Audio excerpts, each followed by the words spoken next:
أعوذ بالله السميع العليم من الشيطان الرجيم.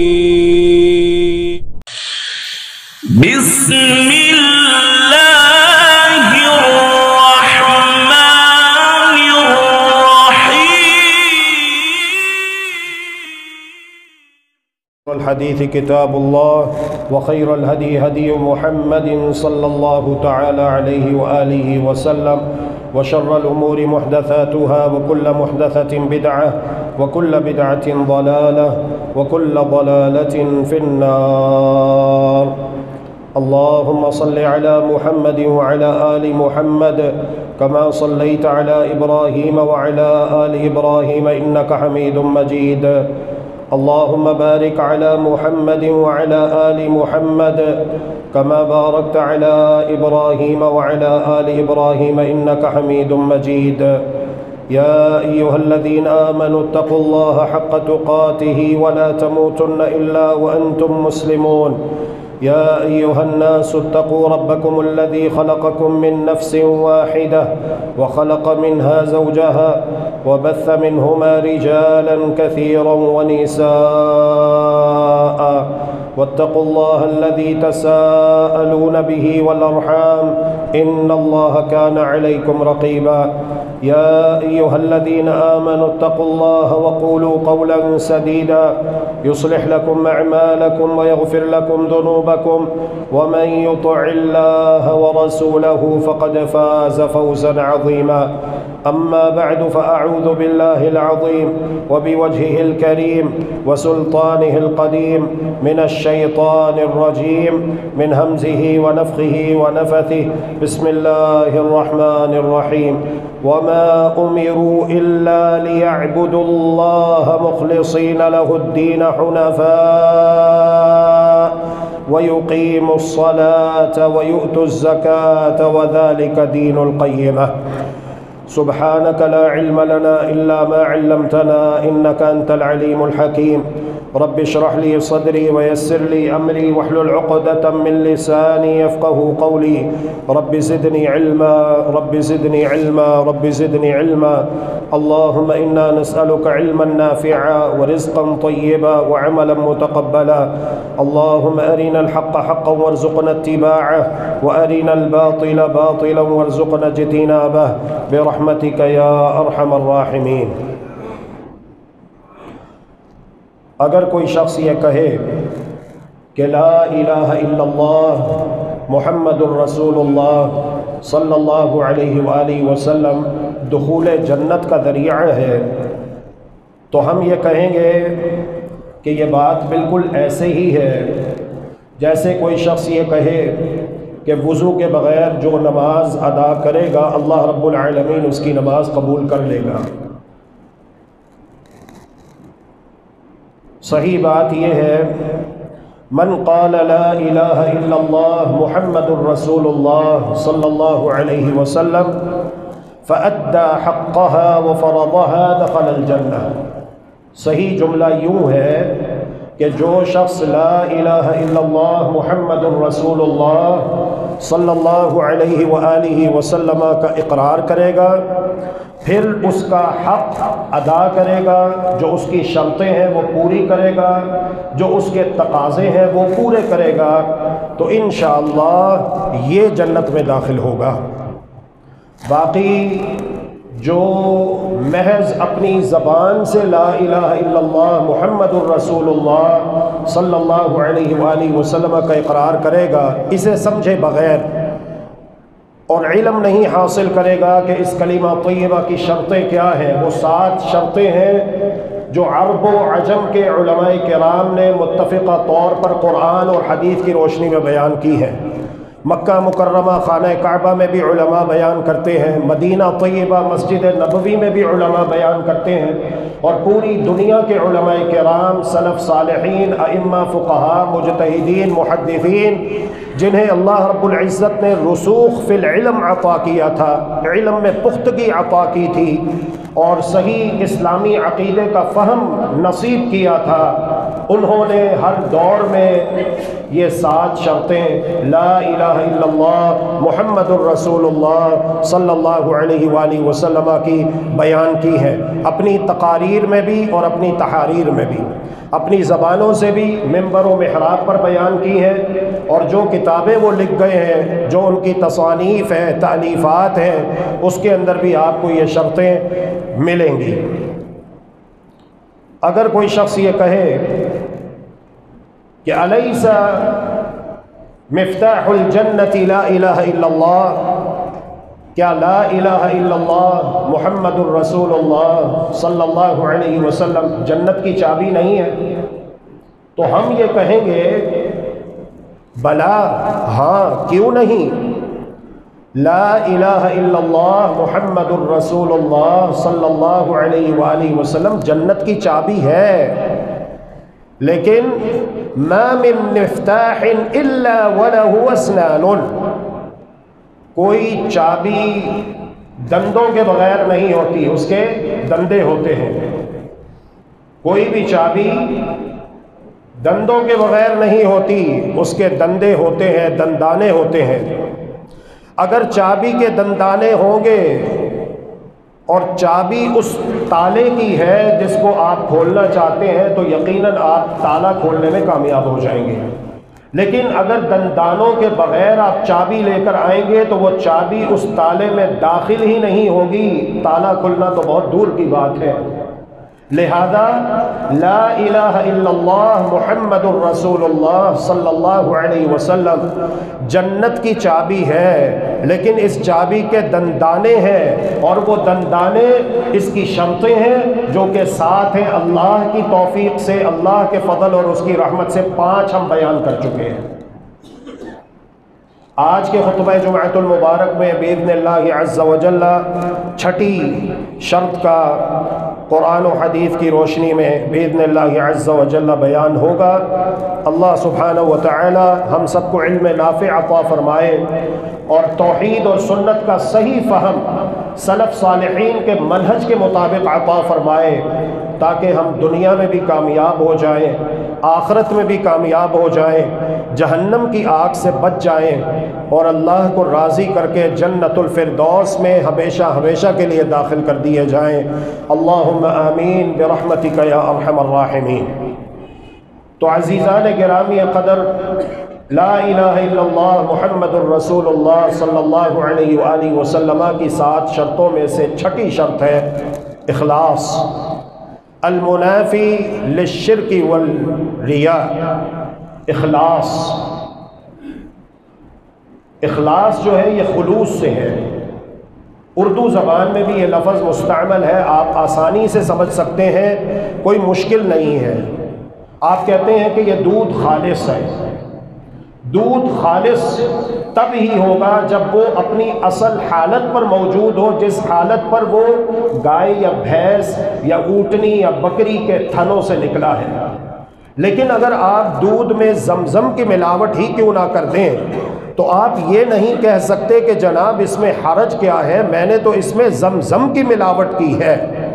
آپ جانتے ہیں نا کہ زمزم وہ پانی ہے جس کی فضیلت محمد الرسول اللہ صلی اللہ علیہ وآلہ وسلم نے بائیں طور ان الفاظ میں بیان کی، ماء زمزم لما شرب لہ، زمزم کا پانی پی کر آپ جو دعا مانگو گے اللہ رب العالمین آپ کی دعا قبول کرے گا۔ لیکن دودھ خالص نہیں رہے گا، اس کی خالصیت برقرار ہے جب تک آپ اس میں کسی بھی چیز کی ملاوٹ نہیں کرتے۔ اگر آپ نے اس میں ملاوٹ کر دی، خواہ وہ زمزم کی ہی کیوں نہ ہو، تو وہ ملاوٹ والا دودھ کہلائے گا، وہ خالص نہیں کہلائے گا۔ اللہ ذو الجلال والاکرام نے قرآن مجید میں ارشاد فرمایا ہے، الا، آگاہ رہو، خبردار، للہ الدین الخالص، اللہ کے لیے خالص دین ہے۔ اپنے دین کو، اپنی عبادت کو اللہ کے لیے خالص کر دو، اپنی پکار کو، یہ جو تم مدد مانگتے ہو اس کو اللہ کے لیے خالص کر دو، جس کا معنی یہ ہے کہ صرف یا اللہ مدد، باقی سب شرک و بدعت۔ اب دیکھیے جنگ بدر ہے، یہاں پر مجاہدین 313 اور دبئی کے ایک مشہور عالم دین ڈاکٹر اکرم ضیاء العمری نے اپنی سیرت کی کتاب میں تحقیق کے بعد جو عدد ذکر کیا وہ 318 ہے۔ تو بہرحال 313 ہو یا 318 ہو، ادھر اللہ کے رسول صلی اللہ علیہ وآلہ وسلم ہے اور مجاہدین ہیں، صحابہ کرام رضوان اللہ علیہم اجمعین ہے، اور دوسری طرف 1000 کا لشکر ہے۔ حق اور باطل کے درمیان پہلی جنگ ہے، اولین معرکہ ہے۔ محمد الرسول اللہ صلی اللہ علیہ وسلم اپنے دین کو اللہ کے لیے خالص کرتے ہیں، اپنی دعا کو اللہ کے لیے خالص کرتے ہیں، اور اس قدر گریہ و زاری سے رقت آمیز انداز میں اللہ رب العزت کی بارگاہ میں دعائیں مانگتے ہیں، اے اللہ ان تہلک هذه العصابہ فلن تعبد بعدہ، او کما قال علیہ الصلاۃ والسلام، یا اللہ جتنی میری محنت تھی، میری کمائی تھی، میں سب لے کر آ گیا ہوں، یہ 313 318 نہتے ہیں، بے سر و سامان ہیں، دشمن تعداد میں بھی زیادہ ہے، اسباب میں بھی زیادہ ہے، وسائل میں بھی زیادہ ہے، اے اللہ میں تجھ سے تیری مدد کا طلبگار ہوں، اے اللہ ہماری مدد فرما۔ تو اپنی دعا کو، پکار کو، اپنی عبادت کو، اپنے دین کو اللہ کے لیے خالص کرتے ہوئے دعائیں مانگ رہے ہیں، اور اس قدر رو رہے ہیں کہ آپ کے مبارک بدن پر جو چادر ہے وہ نیچے گر جاتی ہے۔ ابو بکر صدیق رضی اللہ تعالی عنہ اس چادر کو اٹھا کر دوبارہ آپ کے بدن مبارک پر رکھ دیتے ہیں اور تسلی دیتے ہوئے کہتے ہیں کہ اے پیارے اطمینان رکھیے، اللہ رب العالمین کبھی بھی ہمیں تنہا بے یار و مددگار نہیں چھوڑے گا، اللہ کی مدد ضرور آئے گی۔ 4 طریقوں سے اللہ رب العزت نے مدد کی، جن میں سے ایک طریق یہ تھا کہ اللہ رب العالمین نے اہل ایمان کی مدد کے لیے آسمان سے فرشتے اتار دیے۔ اللہ کے بندوں غور کیجئے، کیا اب اس کا مطلب یہ ہے کہ ہم اللہ رب العالمین کو چھوڑ کر یہ کہنا شروع کر دیں یا جبریل مدد، یا میکائیل مدد، یا اسرافیل مدد، اے اسرافیل ہماری مدد کرو، اے جبریل ہماری مدد کرو، اے میکائیل ہماری مدد کرو؟ کیا یہ توحید ہے؟ اللہ کی قسم یہ شرک ہے۔ توحید یہ ہے کہ ہم اللہ رب العالمین کو پکاریں، اللہ رب العالمین سے مدد مانگیں، اپنے دین کو، اپنی عبادت کو اللہ کے لیے خالص کر دیں۔ یہی کلمہ طیبہ کا مفہوم ہے نا، لا الہ الا اللہ۔ پھر اللہ رب العالمین کی مرضی ہے کہ وہ ہماری مدد کیسے کرتا ہے، وہ جیسے چاہے ہماری مدد کرے، چاہے تو فرشتوں کے ساتھ کر دے، چاہے تو چیونٹی کے ساتھ کر دے، چاہے تو بارش کے ساتھ کر دے، چاہے تو ہواؤں کے ساتھ کر دے، جیسے چاہے وہ ہماری مدد کرے، لیکن مدد ہم اللہ سے مانگیں گے۔ الا للہ الدین الخالص، آگاہ رہو، خبردار اللہ ہی کے لیے اپنے دین کو خالص کر دو۔ پھر اللہ عز و جل نے جو کفار تھے، مشرکین مکہ تھے، ان کا بیان کیا، والذین اتخذوا من دونہ اولیاء ما نعبدهم الا لیقربونا الی اللہ زلفی۔ اہل ایمان، اہل توحید کے مقابلے میں جو مکہ کے مشرک تھے، انہوں نے خانہ کعبہ میں 360 بت رکھے ہوئے تھے، 360 بت رکھے ہوئے تھے۔ یہ ہبل ہے، یہ لات ہے، یہ منات ہے۔ مقام صفا جہاں پر آج حاجی جاتے ہیں، صفا سے مروہ ایک چکر، مروہ سے صفا دوسرا چکر کاٹتے ہیں۔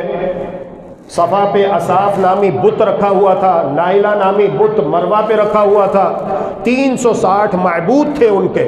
محمد الرسول اللہ صلی اللہ علیہ وسلم انہیں 13 سال سمجھاتے رہے، عقیدے کے اوپر محنت کی، 13 سال عقیدے کے اوپر محنت کی، حالانکہ وہ اللہ کو مانتے تھے، لیکن اللہ کو اخلاص کے ساتھ نہیں مانتے تھے، خالصتاً نہیں مانتے تھے، اللہ کو ماننے میں ملاوٹ کرتے تھے، شرک کرتے تھے، حج کرتے تھے، نماز بھی پڑھتے تھے، اور جب تلبیہ پکارتے تو تلبیہ پکارتے ہوئے کہتے لبیک اللہم لبیک لبیک لا شریک لک لبیک ان الحمد والنعمت لک والملک لا شریک لک الا شریکا تملکہ وما ملک۔ ہم تو یہاں تک کہتے ہیں نا، لا شریک لک، اے اللہ میں حاضر ہوں، اے اللہ میں حاضر ہوں، ساری تعریفیں آپ کے لیے، ساری نعمتیں آپ کی جانب سے ہیں، بادشاہت آپ کے لیے ہے، آپ کا کوئی شریک نہیں۔ ہم یہاں تک کہتے ہیں، ہمیں ہمارے نبی نے یہاں تک کہنے کی تعلیم دی ہے۔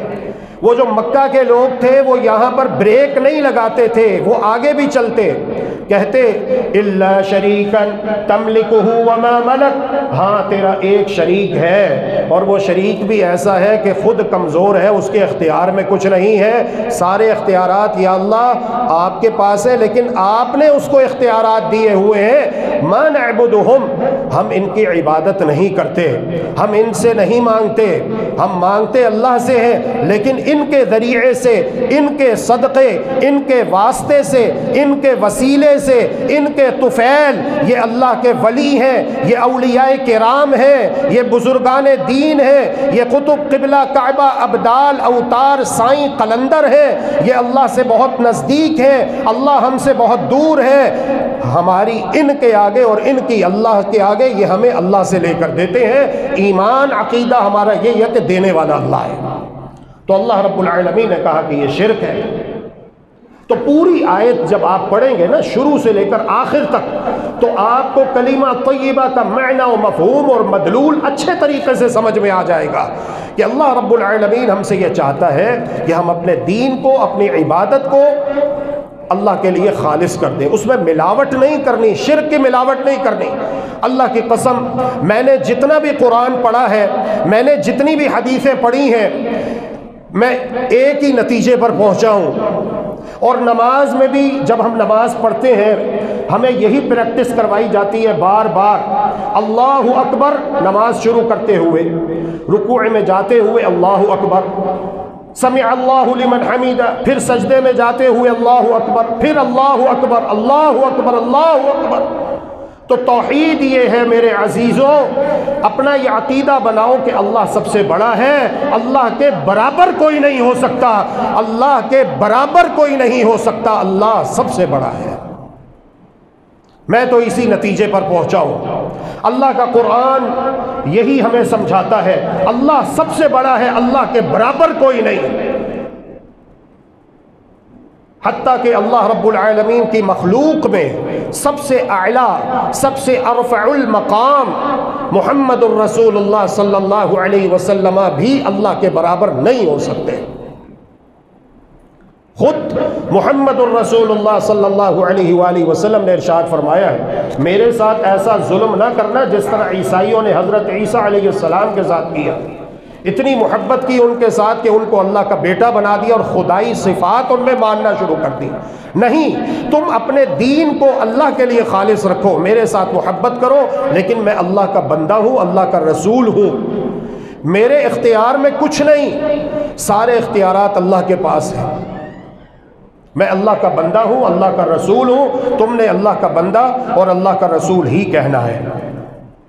وَمَا أُمِرُوا إِلَّا لِيَعْبُدُوا اللَّهَ مُخْلِصِينَ لَهُ الدِّينَ۔ قرآن مجید میں اللہ عز و جل نے فرمایا کہ ہم نے تو اپنے بندوں کو یہی حکم دیا ہے کہ تم اللہ کی عبادت کرو، اپنے دین کو، اپنی عبادت کو اللہ کے لیے خالص کر دو، اس میں شرک کی ملاوٹ نہیں کرنی۔ اگر کوئی ملاوٹ کرے گا تو اللہ رب العالمین کا یہ قانون اتنا سخت ہے، اتنا سخت ہے، اتنا سخت ہے کہ اللہ رب العالمین نے قرآن کریم میں ایک ہی مقام پر 18 پیغمبروں کا نام لے کر یہ اصول بیان کر دیا، وَلَوْ أَشْرَكُوا لَحَبِطَ عَنْهُمْ مَا كَانُوا يَعْمَلُونَ۔ اگر ہمارے ان نبیوں رسولوں میں سے بھی کوئی ایمان میں، توحید میں شرک کی آمیزش کرے، ملاوٹ کرے، تو ہم اس کے سارے عمل برباد کر دیں گے، ضائع کر دیں گے۔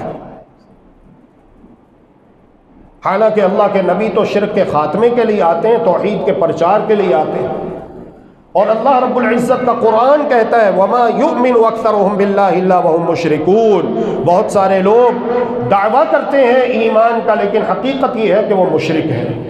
تو اس گفتگو کا مقصد میرے عزیزوں، اپنے ذہن کو صاف رکھ کر گفتگو سنیے، یہ مقصد نہیں ہے کہ ہم یہاں پر استغفر اللہ واتوب الیہ دوزخ کے سرٹیفکیٹ تقسیم کرتے پھریں اور مسلمانوں کو کہیں کہ یہ جہنمی ہے، یہ دوزخی ہیں، استغفر اللہ واتوب الیہ۔ ہمارا مقصد اس گفتگو سے یہ ہے کہ اپنے مسلمان بھائیوں اور بہنوں کو احساس دلانا کہ سب سے پہلے تو آپ اللہ کا شکر ادا کیجئے کہ اللہ رب العزت نے آپ کو اتنی بڑی نعمت اور اتنی بڑی دولت اور اتنا بڑا خزانہ لا الہ الا اللہ محمد الرسول اللہ صلی اللہ علیہ وسلم عطا کر دیا ہے۔ اللہ رب العزت کی اس نعمت کو پہچانیے اور اللہ رب العزت کا شکر ادا کیجئے، اور اس کے شکر کا تقاضا یہ ہے کہ اہل علم ہر دور میں ہر وقت میں جو اس کلمہ طیبہ کی 7 شرطیں بیان کرتے چلے آئے ہیں اس کا علم حاصل کیجئے، تاکہ آپ کا کلمہ پڑھنا آپ کو دنیا میں بھی فائدہ پہنچائے، آخرت میں بھی فائدہ پہنچائے۔ کیونکہ اگر آپ وہ شرطیں پوری نہیں کرتے تو یہ ایسے ہی ہے جیسے چابی دندانوں کے بغیر کبھی بھی تالا نہیں کھولے گی۔ آپ کھڑے رہے، سارا دن کھڑے رہے، آپ نہیں کھولے۔ اور جنت میں وہ جائے گا جو ایمان والا ہے، جو توحید والا ہے، جس نے اپنے ایمان میں اپنی توحید میں شرک کی ملاوٹ نہیں کی ہوگی، وہ جنت میں جائے گا۔ اللہ رب العالمین ہمیں بھی انہی خوش نصیبوں میں شامل فرمائے، آمین یا رب العالمین۔ محمد الرسول اللہ صلی اللہ علیہ وآلہ وسلم ارشاد فرماتے ہیں، اسعد الناس بشفاعتی من قال لا الہ الا اللہ خالصا من قلبہ، قیامت کے دن میری شفاعت کا، میری سفارش کا مستحق سب سے زیادہ وہ سعادت مند ہوگا جس نے پورے دل کے اخلاص سے اقرار کیا اپنی زبان سے لا الہ الا اللہ محمد الرسول اللہ صلی اللہ علیہ وآلہ وسلم۔ عبادت کے لائق صرف اللہ رب العالمین ہے، شریعت ساز، قانون ساز اللہ رب العالمین ہے۔ کسی پارلیمنٹ کو، کسی اسمبلی کو اس بات کا حق نہیں حاصل ہے کہ وہ قانون بنائیں اللہ کے قانون کے مقابلے میں۔ قانون شریعت صرف وہی ہے رہتی دنیا تک کے لیے جو اللہ رب العزت نے قانون بنا دیا، شریعت بنا دی ہے۔ اب اس میں نہ کوئی ترمیم ہو سکتی ہے، نہ کوئی تنسیخ ہو سکتی ہے، نہ کوئی رد و بدل ہو سکتا ہے۔ رہتی دنیا تک کے لیے اللہ کے بندوں کے لیے قانون اور شریعت وہی رہے گی جو اللہ رب العزت بنا چکا اور اسے اتار چکا اپنے آخری نبی محمد الرسول اللہ صلی اللہ علیہ وسلم پر۔ ہاں، جو اسلامی حکومتیں ہیں ان کی ذمہ داری ہے امپلیمنٹیشن کی، اس کو نافذ کرنا، اس کی تنفیذ کرنا۔ جو اللہ رب العزت نے قانون بنایا ہے، اللہ رب العالمین نے شریعت نازل کی ہے محمد الرسول اللہ صلی اللہ علیہ وآلہ وسلم پر، اسے اللہ کی زمین پر اللہ کے بندوں پر نافذ کر دیا جائے۔ اور اگر کوئی اللہ کے قانون کے مقابلے میں، اللہ کی شریعت کے مقابلے میں قانون بنانے کی کوشش کرتا ہے اور اللہ کے قانون کو نظر انداز کر دیتا ہے، اللہ کی شریعت کو نظر انداز کر دیتا ہے، تو قرآن کہتا ہے ام لہم شرکاء شرعوا لہم من الدین ما لم یأذن بہ اللہ، کیا ان لوگوں نے اپنے شریک مقرر کر لیے؟ قانون بنانا تو یہ اللہ کا اختیار ہے، کیا انہوں نے اللہ کے مقابلے میں اللہ کے ایسے پارٹنر بنا دیے جو ان کے لیے زندگی گزارنے کے دستور اور قانون اور نظام بنائیں گے؟ ما لم یأذن بہ اللہ، جس کی اجازت اور جس کا حکم اللہ نے نہیں دیا۔ یہ باتیں سمجھنے کے لیے سنجیدگی ضروری ہے، قرآن مجید میں غور و فکر ضروری ہے، وقت نکال کر علماء کرام اور مشائخ عوام کے پاس زانو تلمس طے کرنا ضروری ہے۔ ایک انسان سارا دن سائنس پڑھتا رہے، فزکس پڑھتا رہے، کمپیوٹر پڑھتا رہے، پڑھاتا رہے، میڈیسن دیکھتا رہے، جمعے کے لیے اذان سے پہلے مسجد میں نہ آئے، تو وہ تو یہی عقیدہ رکھے گا کہ جی سب ٹھیک ہے، سارے مولوی جو کہتے ہیں سبھی ٹھیک ہے، سارے ٹھیک ہیں، وہ بھی قرآن کی آیتیں پڑھتے ہیں، یہ بھی قرآن کی آیتیں پڑھتے ہیں، یہ بھی قرآن کی آیتیں پڑھتے ہیں، سبھی ٹھیک ہے جی، اپنا چھوڑو نہیں، کسی کو چھیڑو نہیں۔ حالانکہ معلوم ہونا چاہیے کہ اللہ رب العالمین نے قرآن مجید میں کہا، حوالہ نوٹ کیجئے، 3 پارہ ہے، 3 سورت ہے، 3 سورت کا سورہ آل عمران کا پہلا رکوع ہے، پڑھیے گا ضرور۔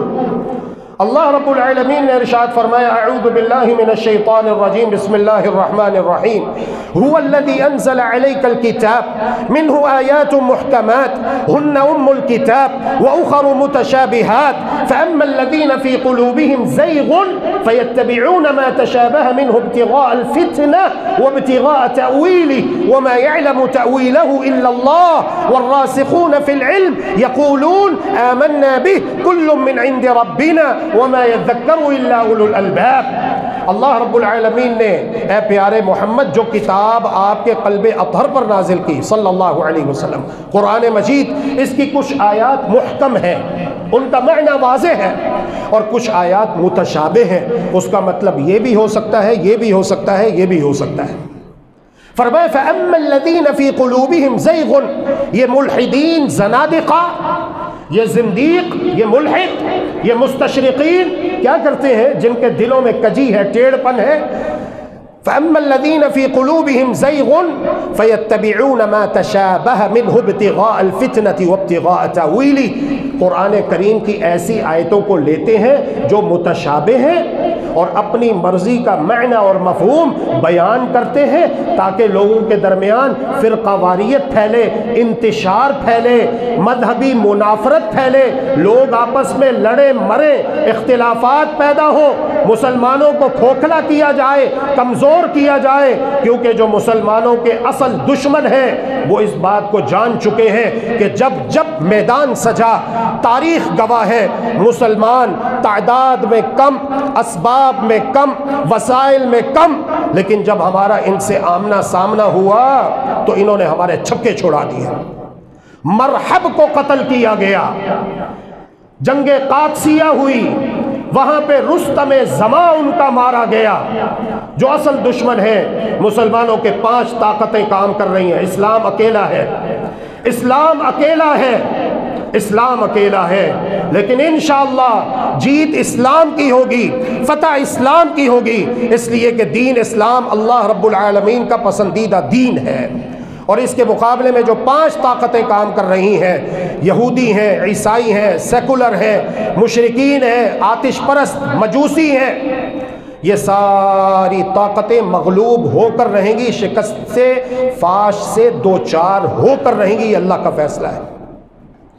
تو فرمایا تم اپنے دین کو اللہ کے لیے خالص کر دو، اپنے دین کو اللہ کے لیے خالص کر دو۔ اب آپ دیکھیے ابو جہل کا بیٹا اکرمہ کیسے مسلمان ہوا، مکہ مکرمہ فتح ہو جاتا ہے، مکہ مکرمہ فتح ہو جاتا ہے، کیوں؟ اخلاص تھا۔ جب اخلاص ہو تو پھر علاقے فتح کرنے میں دشمنوں سے علاقے فتح کروانے میں زیادہ دیر نہیں لگتی اگر اخلاص ہو۔ صحابہ کرام رضوان اللہ علیہم اجمعین میں اخلاص تھا، انہوں نے کلمہ طیبہ لا الہ الا اللہ محمد الرسول اللہ صلی اللہ علیہ وسلم کو دل کے اخلاص سے پڑھا تھا۔ زیادہ وقت نہیں گزرا، صرف 8 برس کے تھوڑے سے عرصے میں اللہ کے رسول صلی اللہ علیہ وسلم صحابہ کو جم غفیر کو لے کر مکہ مکرمہ میں فاتح کی حیثیت سے داخل ہو رہے ہیں، اور زبان مبارک پر، زبان اقدس پر یہ کلمات ہیں، جاء الحق وزہق الباطل ان الباطل کان زہوقا، حق آ گیا، باطل چھٹ گیا، مٹ گیا، بلا شبہ باطل تو ہے ہی مٹ جانے والا۔ ابو جہل کا بیٹا اکرمہ یہ زندہ تھا، کافر تھا، ابھی تک مسلمان نہیں ہوا تھا۔ جب اس کے علم میں آیا کہ مکہ فتح ہو گیا ہے اور محمد الرسول اللہ، ہم کہتے ہیں صلی اللہ علیہ وآلہ وسلم، مکہ میں فاتح کی حیثیت سے داخل ہو گئے، تو اسے خطرہ لاحق ہوا کہ اگر میں پکڑا گیا، ابو جہل کا بیٹا ہوں، اگر میں پکڑا گیا تو میں قتل کر دیا جاؤں گا، میری گردن اڑا دی جائے گی، مجھے مار دیا جائے گا۔ تو قتل ہونے سے بچنے کے لیے اکرمہ بھاگ کھڑا ہوا، مکہ چھوڑ دیا، کشتی میں سوار ہوا۔ اللہ کی کرنی دیکھیے، اللہ اکبر۔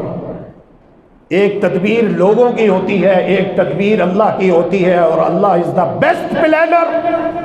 وَيَمْكُرُونَ وَيَمْكُرُ اللَّهُ وَاللَّهُ خَيْرُ الْمَاكِرِينَ۔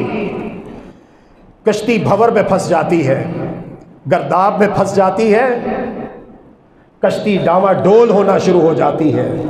وہ جو کشتی والے تھے انہیں موت سامنے نظر آنے لگی، کہنے لگے اب ہم نہیں بچیں گے۔ کوئی ہبل کو پکار رہا ہے، کوئی لات کو پکار رہا ہے، کوئی منات کو پکار رہا ہے، اپنے اپنے معبودوں کو، اپنے اپنے مشکل کشاؤں کو، اپنے اپنے غوث اعظموں کو، اپنے اپنے دستگیروں کو، اپنے اپنے فریاد رسوں کو، اپنے اپنے داتاؤں کو، جو داتا، جو غریب نواز، جو غوث اعظم، جو لجپال، جو غریب نواز انہوں نے بنائے ہوئے تھے، ان کو مدد کے لیے پکار رہے، لیکن مدد آ ہی نہیں رہی، مدد آ ہی نہیں رہی۔ جتنا زیادہ پکارتے ہیں اتنا زیادہ انہیں محسوس ہوتا ہے کہ بس ابھی ہم گئے، ابھی لہر آئے گی اور ہم گئے۔ اس کشتی میں جو ایک دو اللہ والے تھے جو ہر جگہ پہ ہوتے ہیں، جو اپنا کام کرتے رہتے ہیں، ہاں خوش نصیب ہیں وہ لوگ جو ان کی بات مان لیتے ہیں، اور بدبخت ہیں وہ لوگ جو ان کی بات کو رد کر دیتے ہیں، دشمنی پر اتر آتے ہیں، عداوت پر اتر آتے ہیں۔ وہ جو اللہ والے تھے نا اس کشتی میں ایک دو، ان کو بات کرنے کا موقع مل گیا، ان کو اپنی دعوت پیش کرنے کا موقع مل گیا۔ انہوں نے کہا اخلصوا اخلصوا، اپنی دعا، اپنی پکار اللہ کے لیے خالص کر دو، خالص کر دو، اخلاص کے ساتھ اللہ کو پکارو، براہ راست پکارو، ڈائریکٹ پکارو، بغیر کسی واسطے کے، بغیر کسی وسیلے کے، بغیر کسی مخلوق کے، صدقے طفیل، براہ راست ڈائریکٹ اللہ کو پکارو۔ ابو جہل کا بیٹا عکرمہ کہتا ہے ہم ساروں نے مل کر براہ راست اللہ کو پکارنا شروع کر دیا، یا اللہ مدد، یا اللہ ہماری مدد فرما، یا اللہ ہمارا بیڑا پار لگا دے، یا اللہ ہماری مدد فرما، یا اللہ ہماری مدد فرما، یا اللہ اگر تو نے مدد نہ کی تو پھر ہماری مدد کرنے والا کوئی نہ ہوگا۔ عکرمہ کہتے ہیں جب ہم نے اللہ کو اخلاص کے ساتھ پکارا تو اللہ نے ہمیں موت سے بچا لیا، کشتی صحیح سلامت منزل مقصود پر پہنچ جاتی ہے، اور وہیں سے ہی اس واقعے سے اللہ رب العزت نے میرے دل کی کایا پلٹ دی، اور یہ واقعہ میرے لیے ٹرننگ پوائنٹ ثابت ہوا۔ میں نے کہا یہی دعوت تو محمد الرسول اللہ صلی اللہ علیہ وآلہ وسلم دیتے ہیں، تو پھر مجھے بھاگنے کی کیا ضرورت ہے؟ وہیں سے ہی دوسری کشتی پکڑی، واپس مکہ مکرمہ آ گئے۔ اللہ کے رسول صلی اللہ علیہ وآلہ وسلم کو اللہ رب العزت نے بذریعہ وحی بتا دیا۔ وحی کی کئی صورتیں ہیں، ایک صورت تو یہ ہے کہ جبریل امین علیہ السلام وحی لے کر آتے، ایک ہوتا ہے الہام، اللہ رب العالمین دل میں بات القاء کرتے ہیں۔ تو اللہ رب العالمین نے اپنے محبوب کو بتا دیا کہ ابو جہل کا بیٹا عکرمہ آ رہا ہے۔ اللہ کے رسول صلی اللہ علیہ وآلہ وسلم نے اپنے ساتھیوں کو، اپنے رفقاء کو، اپنے اصحاب کو خبر دی، دیکھو عکرمہ ابو جہل کا بیٹا آ رہا ہے، تو خبردار اس کے باپ ابو جہل کے بارے میں کوئی بات نہ کہنا، کہیں اس کی دل آزاری نہ ہو۔ عکرمہ آیا، ہاں عکرمہ کیسے آنا ہوا؟ عکرمہ نے اپنی ساری آپ بیتی بیان کی، اپنا سارا واقعہ سنایا، اور کہا کہ اب میں حلقہ بگوش اسلام ہونے کے لیے آیا ہوں۔ اللہ کو تو پہلے بھی مانتا تھا، اللہ پر تو پہلے بھی ایمان تھا، نمازیں تو پہلے بھی پڑھتے تھے، روزے رکھتے تھے، حج کرتے تھے، لیکن عبادت میں ملاوٹ کرتے تھے۔ اب میں ملاوٹ سے، شرک سے توبہ کرتے ہوئے خالص دین، خالص ایمان، خالص توحید، ایک اللہ کو مشکل کشا، حاجت روا، بگڑی بنانے والا، داتا، دستگیر، گنج بخش، غوث اعظم، لجپال، غریب نواز، عزتوں، ذلتوں، طاقتوں، شفاعتوں، سلطنتوں، حکومتوں کا مالک ماننے کے لیے آپ کی بارگاہ اقدس میں پیش ہوا ہوں، جلدی کیجیے، اپنا مبارک ہاتھ آگے بڑھائیے۔ عکرمہ نے اپنا ہاتھ اللہ کے پیارے رسول صلی اللہ علیہ وسلم کے ریشم سے زیادہ نرم و ملائم ہاتھوں میں دے کر اسلام قبول کر لیا، اور گواہی دی اشہدو اللہ الہ الا اللہ واشہد ان محمد رسول اللہ، میں گواہی دیتا ہوں کہ بے شک اللہ کے سوا کوئی عبادت کے لائق نہیں، اور میں اس بات کی بھی گواہی دیتا ہوں کہ بے شک محمد صلی اللہ علیہ وسلم اللہ کے بندے اور اس کے رسول ہیں۔ اخلاص، مخلص ہو جائیے، اپنے دین کو اللہ کے لیے خالص کر دیجئے۔ کلمہ طیبہ لا الہ الا اللہ، یہ اس کا پہلا جزو ہے۔ محمد الرسول اللہ صلی اللہ علیہ وسلم، یہ اس کا دوسرا جزو ہے۔ لا الہ الا اللہ کے ساتھ بھی مخلص ہو جائیے، اور محمد الرسول اللہ صلی اللہ علیہ وسلم کے ساتھ بھی مخلص ہو جائیے، جس کا معنی و مفہوم یہ ہے، مختصر وقت میں اللہ رب العالمین میری مدد فرمائے اور میری زبان کی گرہ کھول دے اور میری بات آپ کے دل میں اتر جائے اور میں آپ کو بات سمجھانے میں کامیاب ہو جاؤں۔ اللہ راضی ہو ہم سب سے، اور اللہ ہم سب کا حامی و ناصر ہو۔ اس کا تقاضا یہ ہے کہ محمد الرسول اللہ صلی اللہ علیہ وسلم کو اللہ رب العزت کا آخری نبی اور آخری رسول مانیے۔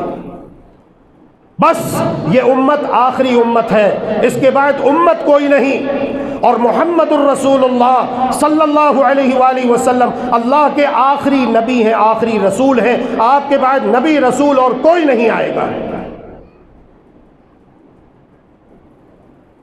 قیامت نزدیک ہے، لا الہ الا اللہ کے ساتھ بھی مخلص ہو جائیے، اور محمد الرسول اللہ صلی اللہ علیہ وسلم کے ساتھ بھی مخلص ہو جائیے، جس کا تقاضا یہ ہے۔ اس واقعے پر غور کیجئے، ایک اعرابی، ایک دیہاتی جو اتنا زیادہ ایجوکیٹڈ نہیں ہے، پڑھا لکھا نہیں ہے، دور دراز علاقے سے آیا ہے، بارش ہے، جوتا بغل میں دبایا ہوا ہے، سادے سے کپڑے پہنے ہوئے، بوسیدہ لباس ہے، آتا ہے، آ کر رسول اکرم صلی اللہ علیہ وسلم والی بطحا تاجدار مدینہ فخر کونین سرور دو عالم رحمت للعالمین صلی اللہ علیہ وسلم کی بارگاہ اقدس میں پیش ہوتا ہے اور یہ کہتا ہے کہ میں مسلمان ہونا چاہتا ہوں۔ مسلمان ہو جاتا ہے۔ رسول اکرم صلی اللہ علیہ وسلم جو اسلام کے مبادیات ہیں، جو بنیادی تعلیمات ہیں، ان سے اسے روشناس کرواتے ہیں۔ لا الہ الا اللہ محمد الرسول اللہ صلی اللہ علیہ وسلم دل کی سچائی سے، صدق دل سے اور پورے خلوص قلب سے وہ اس بات کا اقرار کر کے اسلام میں داخل ہو چکا۔ تو عقائد کے بعد اعمال کی باری آتی ہے، اور اعمال میں سب سے پہلا جو عمل ہے وہ نماز ہے۔ 5 وقت نماز اللہ رب العالمین نے دن اور رات میں اہل ایمان پر فرض قرار دے دی۔ فجر اپنے وقت پر، ظہر اپنے وقت پر، عصر اپنے وقت پر، مغرب اپنے وقت پر، عشاء اپنے وقت پر۔ تو ان 5 نمازوں کو ان کے مقررہ اوقات پر الگ الگ ادا کرنا۔ پھر اس کے بعد زکوٰۃ ہے، پھر روزے ہیں، پھر حج ہے۔ جب یہ ساری باتیں ہو چکی، یہ ہے اخلاص۔ اللہ رب العزت یہی اخلاص ہمیں بھی نصیب فرمائے۔ تو وہ صحابی جانے سے پہلے ایک جملہ کہتے ہیں، والذی بعثک بالحق لا ازید علی هذا ولا انقص۔ جتنا دین اے پیارے محمد صلی اللہ علیہ وسلم آپ نے بتایا ہے، اتنے ہی دین کے اوپر عمل کروں گا، اس میں اپنے پاس سے نہ کوئی اضافہ کروں گا، نہ کوئی کمی کروں گا۔ اللہ کے بندوں، یہی ہماری دعوت ہے، یہی قرآن کا پیغام ہے، یہی اللہ کے رسول کا پیغام ہے، یہی گمراہیوں سے بچنے کا واحد راستہ ہے۔ اور جو لوگ یہ کہتے ہیں سب ٹھیک ہے، سب ٹھیک ہے، ان کے علم میں ہونا چاہیے، جن کا یہ نظریہ ہے کہ کسی کو چھیڑو نہیں، اپنا چھوڑو نہیں، کہ محمد الرسول اللہ صلی اللہ علیہ وسلم ارشاد فرما گئے ہیں، میری امت کلمہ پڑھنے والے، کلمے کا اقرار کرنے والے 73 فرقوں میں، 73 گروہوں میں بٹ جائیں گے، 72 دوزخ میں جائیں گے، ایک جنت میں جائے گا۔ وہ کون ہے؟ صحابہ نے پوچھا تھا، یا رسول اللہ وہ کون ہے؟ فرمایا ما انا علیہ اليوم واصحابی، یہ وہ خوش نصیب ہوں گے جو دین پر ویسے چلتے چلے جائیں گے جیسے آج میں محمد الرسول اللہ صلی اللہ علیہ وسلم اور میرے صحابہ چل رہے ہیں۔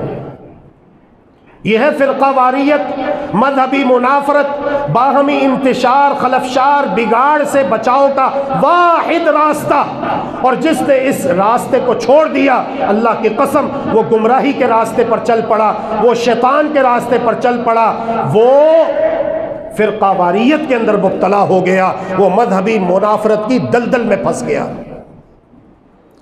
فرقہ واریت سے، مذہبی منافرت سے بچا ہوا وہی ہے جو اس راستے کی پہچان کرے جس راستے پر آج سے تقریباً 1450 سال پہلے محمد الرسول اللہ صلی اللہ علیہ وسلم اور آپ کے تربیت یافتہ صحابہ چلتے رہے۔ جو عمل، جو چیز آج سے پہلے 1400 سال پہلے دین تھی، وہ آج کے دن بھی دین ہے، اور جو چیز آج سے 1400 سال پہلے دین نہیں تھی، اللہ کی قسم وہ آج کے دن بھی دین نہیں ہو سکتی، خواہ ساری دنیا مل کر کرنا شروع کر دے، کرتی رہے، کسی کا نقصان نہیں کریں گے، اپنا نقصان ہوگا۔ بدعتی، اس کا کوئی عمل اللہ رب العالمین قبول نہیں کرتا۔ یہ تقسیم باطل ہے اللہ کے بندو، کیا آپ کے علم میں نہیں؟ کیا اللہ کی توفیق سے ہم نے آپ کو بتایا نہیں؟ ہم نے آپ کو سکھایا نہیں؟ ہم نے آپ کو پڑھایا نہیں؟ ہم نے آپ کو سمجھایا نہیں کہ اللہ کے رسول نے کہا ہے کل بدعۃ ضلالہ، ہر قسم کی بدعت گمراہی ہے؟ پھر آپ یہ کیوں کہتے ہو کہ ایک بدعت اچھی ہوتی ہے، ایک بدعت بری ہوتی ہے؟ یاد رکھیے، میں نے پہلے کہا اللہ رب العزت نے قرآن مجید میں وضاحت کر دی ہے کہ قرآن مجید کی کچھ آیتیں محکم ہیں، کچھ متشابہ ہیں۔ جو اہل بدعت ہیں، جو اہل الرائے ہیں، جو اہل شرک ہیں، وہ کیا کرتے ہیں؟ قرآن مجید کی آیت پڑھتے ہیں، آپ کو لگے گا ماشاءاللہ قرآن پڑھ رہے ہیں، لیکن چونکہ ان کے دلوں کے اندر کجی ہے، ٹیڑھ پن ہے، اس لیے پڑھتے تو وہ قرآن کی آیت ہے، لیکن اس سے معنی، عقیدہ، مسئلہ، حکم وہ اخذ کرتے ہیں جو صاحب قرآن محمد الرسول اللہ صلی اللہ علیہ وسلم نے اپنے دو پیارے گلاب جیسے خوبصورت ہونٹوں کے درمیان شہد سے میٹھی مبارک زبان سے بیان نہیں کیا۔ تو اس طرح گمراہی لازم آتی ہے، وہ خود بھی گمراہ ہوتے ہیں، لوگوں کو بھی گمراہ کرتے ہیں۔ جس طرح سائنس کی ڈکشنری ہوتی ہے، فزکس کی الگ ہوتی ہے، کیمسٹری کی الگ ہوتی ہے، بایولوجی کی الگ ہوتی ہے، انگلش کی الگ ہوتی ہے، ایسے ہی اپنا یہ عقیدہ بنا لیجئے کہ قرآن مجید کی ڈکشنری محمد الرسول اللہ صلی اللہ علیہ وسلم کی زبان مبارک ہے۔ جو آپ نے بیان کیا وہ دین ہے، جو آپ نے کیا وہ دین ہے۔ مخلص ہو جاؤ، مخلص ہو جاؤ، مخلص ہو جاؤ کلمہ طیبہ لا الہ الا اللہ محمد الرسول اللہ صلی اللہ علیہ وسلم کے ساتھ۔ تو وہ صحابی کہتا ہے یا رسول اللہ جتنا دین آپ نے بتا دیا اتنے پر ہی عمل کروں گا، اس میں اپنے پاس سے نہ کوئی اضافہ کروں گا نہ کوئی کمی کروں گا۔ جب وہ شخص اٹھا اور واپس جانے کے لیے مڑا تو رسول اللہ صلی اللہ علیہ وسلم نے ارشاد فرمایا اے میرے صحابہ من سرہ ان ينظر الى رجل من اہل الجنت فلینظر الى هذا، اگر تمہاری یہ خواہش ہو، تمہارا یہ دل کرے، تمہارا جی چاہے کہ ہم اپنے درمیان دنیا میں اس زمین کے اوپر آسمان کے نیچے کسی جنتی شخص کو دیکھ لیں تو اسے دیکھ لو، یہ جنتی شخص جا رہا ہے۔ عقیدہ کیا ہے؟ سوچ، فکر، نظریہ، اعتقاد کیا ہے کہ دین صرف وہ ہے جو محمد الرسول اللہ صلی اللہ علیہ وسلم نے اپنی زبان مبارک سے بیان کیا، کر کے دکھایا، اور اللہ رب العزت نے قرآن مجید کے اندر اعلان کر دیا۔ اللہ کو گواہ بنا کر کہو اسے مانو گے کہ نہیں؟ مانو گے انشاءاللہ، سب مانیں گے۔ اعلان کیا ہے اللہ رب العزت کا قرآن میں؟ الیوم اکملت لکم دینکم، آج کے دن ہم نے تمہارے لیے تمہارا دین مکمل کر دیا ہے، مکمل ہے۔ دنیا میں آپ جدید ایجادات کیجئے، ایٹم بم بنائیے، آپ دوست بنائیے، AK-47 بنائیے، خالد میزائل، شاہین، غوری بنائیے، ترقیاتی منصوبہ جات ان پر عمل کیجئے، اسلام آپ کو نہیں روکتا۔ یہ دنیا ہے، دنیا، یہ ہوائی جہاز دنیا ہے، یہ پنکھا دنیا ہے، یہ کارپیٹ، یہ اسپیکر، یہ دنیا ہے، اللہ کی نعمتیں ہیں، لیکن دین عقیدہ شریعت صرف وہ ہے جو اللہ رب العزت نے آج سے 1450 سال پہلے محمد الرسول اللہ صلی اللہ علیہ وسلم کے قلب اطہر پہ نازل فرما دیا، بس دین مکمل ہو گیا ہے۔ اللہ رب العالمین ہم سب کو اخلاص کی دولت اور اخلاقیات کی دولت نصیب فرمائے۔ اخلاص اور اخلاق یہ دونوں بڑی اللہ رب العالمین کی نعمتیں ہیں، اخلاص اور اخلاق۔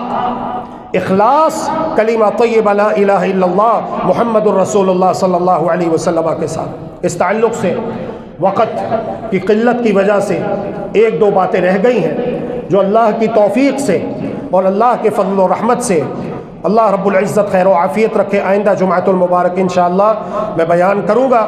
تو چھٹی شرط مکمل ہوگی، اس کے بعد انشاءاللہ ساتویں اور آخری شرط ہم بیان کریں گے، اور آخر میں ایک مرتبہ دہرائی بھی کر لیں گے تاکہ سبق اچھی طرح یاد ہو جائے، کبھی نہ بھولیں اور دوسروں کو بھی سمجھانے کے قابل ہو جائیں۔ اللہ رب العالمین ہم سب کو اذان جمعہ سے پہلے مسجد میں آنے کی توفیق عطا فرمائے۔ وآخر دعوانا ان الحمدللہ رب اللهم إنك عفو تحب العفو فاعف عنا. اللهم إنك عفو تحب العفو فاعف عنا. إلهنا فاعف عنا يا كريم.